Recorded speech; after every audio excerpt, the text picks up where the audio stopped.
Color bar. The symbol of a court of justice is a pair of scales held evenly by an impartial and blind but sagacious woman. Fate has purposely made her blind, in order that she may not judge a person from his exterior but from his intrinsic worth. But the Law Society of Natal set out to persuade the Supreme Court to act in contravention of this principle and to believe its symbol. I applied for admission as an advocate of the Supreme Court. I held a certificate of admission from the Bombay High Court. The English certificate I had to deposit with the Bombay High Court when I was enrolled there.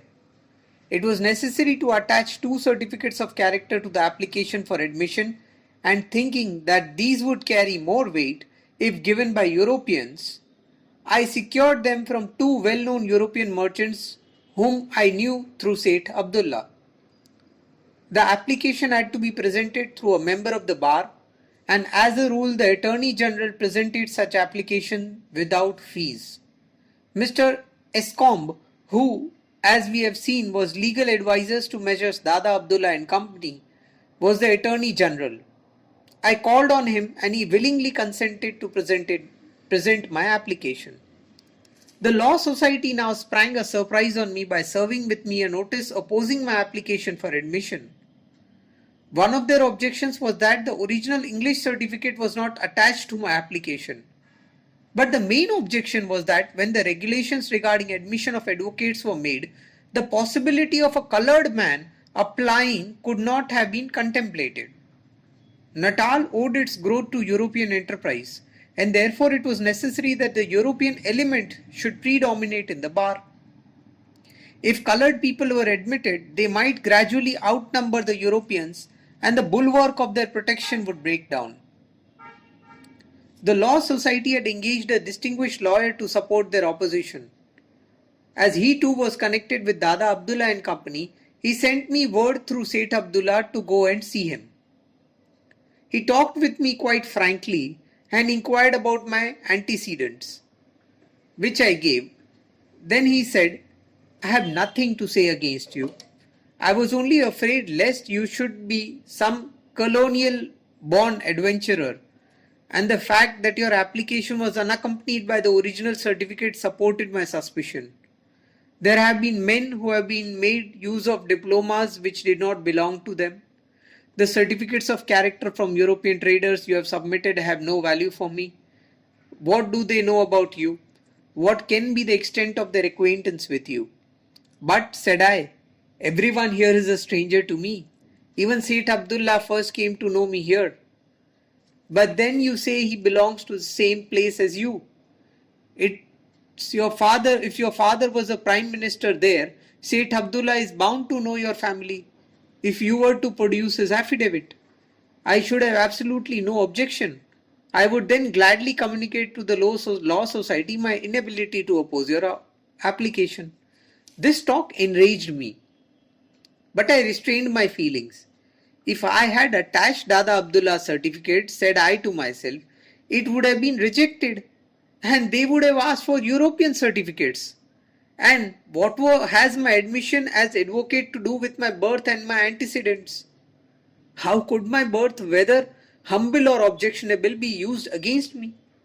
But I contained myself and quietly replied, "Though I do not admit that the Law Society has any authority to require all these details, I am quite prepared to present the affidavits you desire." Seth Abdullah's affidavit was prepared and duly submitted to the Council of the Law Society.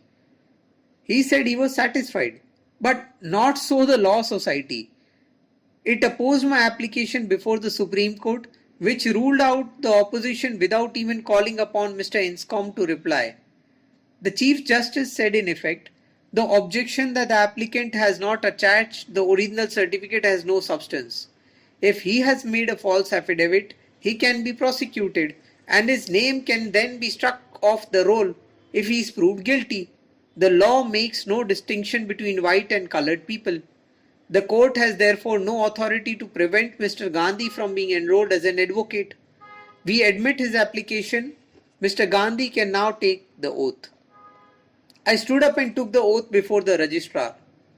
As soon as I was sworn in, the Chief Justice addressing me said, "You must now take off your turban, Mr. Gandhi. You must submit to the rules of the court with regard to the dress to be worn by practicing barristers." I saw my limitations. The turban that I had insisted on wearing in the district magistrate court, I took off in obedience to the order of the Supreme Court. Not that if I had resisted the order, the resistance could not have been justified, but I wanted to reserve my strength of fighting bigger battles.